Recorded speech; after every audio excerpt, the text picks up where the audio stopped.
I'm Eric Novak, and in my hand here is a package of Tru Earth Eco Strips laundry detergent. There are 32 strips, which I'll show you in a moment, inside this package. Each strip capable of, they say, doing 1 load of laundry. And there's a claim on the package here that it says it is saving the planet 1 load at a time. Why is it doing so? Well, minimal packaging and no plastic. Well, they say, of course, that items such as this, a more typical traditional size detergent, which is made of plastic, of course. This one here has capability of 48 loads of laundry. Here's another national brand, which has 43 loads capacity. And there's, of course, there's pods, laundry pods, which are popular as well. This one here has 16 loads capacity. So if we're reducing the amount of packaging, which is largely plastic, we should be better for the environment overall. Well, this really has piqued my curiosity. I've been seeing ads for Eco Strips or for Tru Earth for quite some time now, and I thought I'd be interested to give it an unbiased, honest review. So what I did is I went and purchased these strips online, and more about that later on, because I want to see a couple things. Number one, does this work? Can laundry strips actually do the same work as regular detergent? And I want to talk about some of the environmental claims it makes and some of the potential benefits it has, and I want to see how realistic they are. So let's take a look at these Tru Earth laundry strips. I do have some laundry to do. Let's get to it. Now, on the Tru Earth website, they do make some additional environmental claims. They claim that these laundry strips are paraben and phosphate free. They are free of any added dyes or chlorine bleach. They are fully biodegradable. They are also hypoallergenic, and they are vegan, which means there's no animal-based ingredients or testing done on animals either by themselves or by any of the ingredient suppliers. Tru Earth is a Canadian company, but they're not the actual manufacturers. As far as I can tell, Tru Earth is basically just a licensee of this product. The product is made by another company, another Canadian company called Dissolve. Dissolve is actually located in Moncton, New Brunswick on the East Coast, and Tru Earth is located just outside of Vancouver. So there is obviously some sort of an agreement between the two, but I'm now holding, I've just opened up the box and I'm holding up these strips, and I'm just showing in the other camera here that it's, you know, basically it looks like dehydrated laundry detergent. And really, if you think about laundry detergent, despite all of the ingredients that allow detergent to basically essentially lift stains off of clothing and garments and then remove them, most detergent is basically just water. So if you can take the water out but keep the cleaning ingredients still together somehow, then you've got this strip capability. And in some respects, I guess it kind of a weird comparison to make. It's almost kind of like the beef jerky of laundry detergent. But of course, in saying that, I'm now conjuring up images of future scents like mesquite and hickory. Tru Earth Eco Strips laundry detergent now available in smoky hickory. No, I don't think that would work. Okay, so I'm going to do a load of my own laundry, and I don't really get too many stains on my clothes. So what I'm going to do is I'm going to just take a dish towel here, and I'm going to put some stains on it, and I'll use that as my test subject. So I've got some ketchup, so I'm just going to squirt a little ketchup on here. And hey, why not some mustard? We'll put a little mustard going here, rub it in a second. Hey, why not chocolate sauce? Let's get a little bit of chocolate sauce going here. And we mentioned hickory, so yeah, let's get a little barbecue hickory seasoning here, and I will put it down. I will so I'll rub these in, and I'll use these as my test subject along with my other laundry, and we'll give it a go. Okay, I'm in my laundry room now. I have a top loader. It's high efficiency, but a top loader. And even though I have a medium-sized load, with that one dish towel that I've stained, you know, on purpose, I'm just going to use one sheet. I mean, it does say for heavily soiled loads, use 2, but I'm only going to use 1. So I'm going to put it in, and I'm going to load up my laundry. Now, in normal times, when I'm doing my laundry, if I had something like that dish towel, I would probably sort of pre-treat it with like an oxy spray or something. But again, to give this a real true test, I'm just going to stick it all in without treating it. Here is the, just to show you again, here is that towel with the stains on it. So it's going in, and get my last little bit of laundry in here. And of course, socks always fall. Those are things that disappear fastest and never to be seen again. But it is in, and I am going to put it on a regular load with cold water, like I always wash in normal with rinse. And we'll be back in maybe 45 minutes to see how it worked. Okay, laundry is done. Let's see how it did. Okay, just looking at basic clothing items, which, I mean, weren't dirty to begin with. You can smell, it's not overpowering the linen at all, but I'm looking for the dish towel in particular. And here it is, okay. And let me see here. Okay, well, the mustard stain is still not out, but the ketchup, the chocolate sauce, and the barbecue sauce, which is actually a little bit of mustard mixed in, is gone. Okay, so we can say that after doing a load of my laundry that this does live up to its claim. And even though my dish towel didn't fully come out clean, the mustard stains still remain. Again, it was a large load, which normally might have required 2 of these strips. I didn't pre-treat it, so while the mustard didn't come out, the chocolate sauce, the barbecue sauce, the ketchup all did just fine, and the rest of my clothes seem clean as it should. So I'm going to say that in terms of whether this does as it claims it will do, and that is be an effective laundry detergent, I say it passes. Now I want to look at the other side of this in terms of the environmental claims it makes about the benefits of switching to a product such as this. I'm just on their website, I have it here, and I want to read to you the claims that they make so I don't have any paraphrasing or I get something wrong.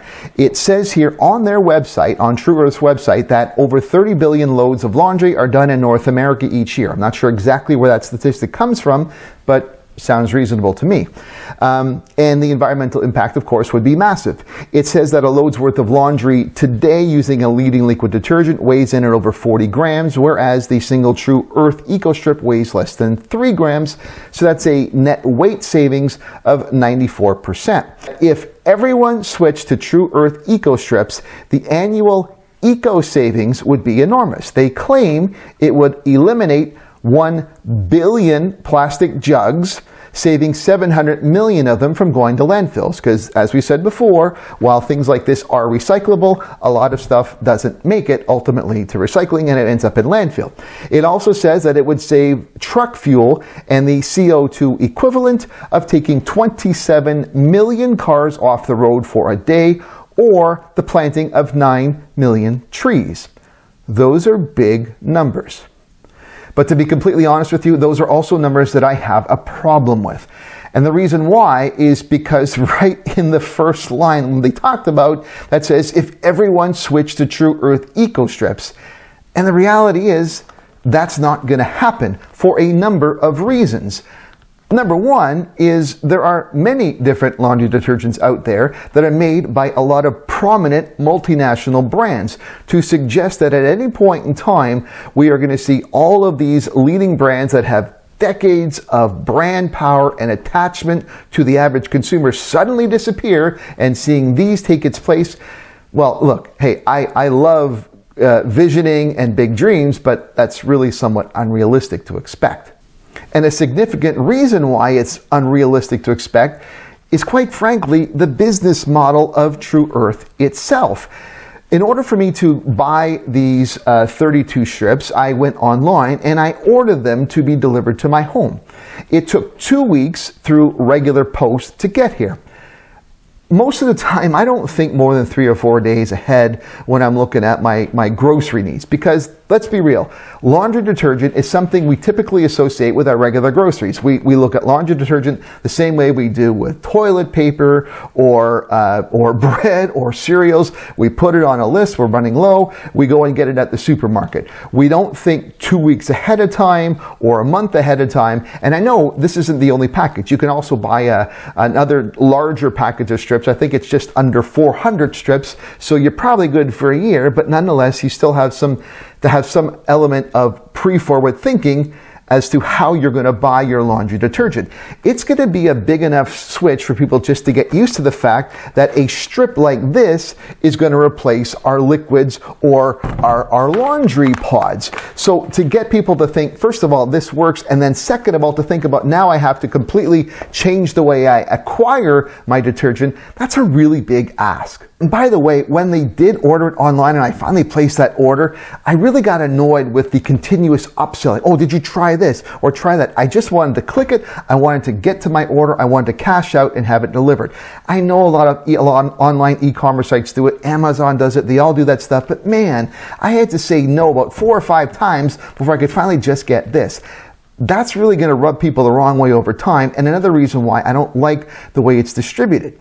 Now, it's not only online where you can get these strips. There are retail locations where you can buy it from. However, none of them that I could tell anyway by going on their site were any of the major retailers where most of us buy our groceries and our items such as detergent and other cleaning products. Where I live, just east of Toronto, I went online and it actually shows, if you enter and put where you are, it can say where you can buy these products near me. Within a 20-minute drive or so of my location, it came up with 2 hits. Both of them, however, were very small, independent, organic product, natural product stores, which have a very niche clientele. Not saying I would never go there, but again, it requires me to completely reprogram and rethink how I buy this type of laundry detergent. Not saying we shouldn't be willing to think about those stuff, but if you really want to make the kind of overall environmental impact that this is claiming it could, well then you really have to make it available in a way that it's very easy for consumers to accept, adapt, and buy. A quick anecdote to give you an example of this comes with recycling. Curbside recycling, the blue box, is actually another Canadian invention. It was created by a man in Toronto named Jack McGinnis. Now, he passed away in 2011, but he is the father of the modern blue box, which had its first city adaptation in Kitchener, Ontario in 1981, and it's grown around the world. I've met Jack McGinnis, and I was one of the last people to interview him before he passed away. And he told me how in 1996, he worked with Coca-Cola at the 1996 Atlanta Olympics, and blue bins, recycling bins, were put in the area of the commissary where athletes and journalists were eating their meals during the Olympics. And he told me the quick story about how they had to teach people about recycling and diverting waste. So they would put the blue box or the blue bin right beside the typical receptacles for waste with some instructions on what to divert. And they watched how compliance happened, and it was pretty good. People understood, oh, let's do this, we're diverting, and here's why.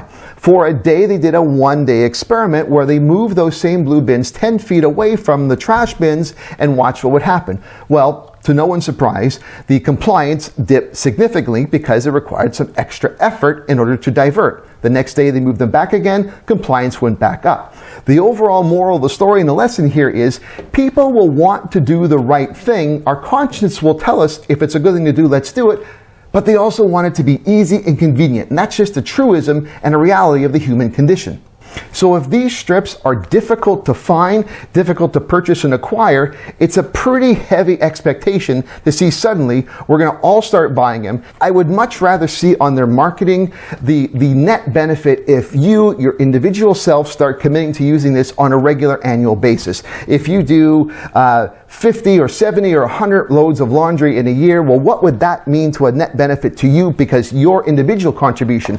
At least that way it seems like the benefits or what you can actually achieve is more realistic. And if you can make it now available all over the place, if you can get it somehow into the major grocery retailers, and I know that it's hard, but if somehow you can work your way through that and put this right beside these other items and show the benefits of it, then you're really onto something and you might get somewhere closer to those numbers that you claim on your site. So as a final thought on this, yes, these products work. Yes, I think there's true net environmental potential benefits. And yes, I really think the people at Tru Earth are trying to do the right thing. We just have to find a better way of distribution in order to make that happen so that we could much more easily get these in our hands of consumers everywhere. And now we're starting to make some major environmental benefits. For EnviroDad.com, I'm Eric Novak. Thanks for watching. There's plenty of ways for you to keep connected with me, so check out some of my social media links, suggested videos, and I'd really love it if you subscribe to my YouTube channel.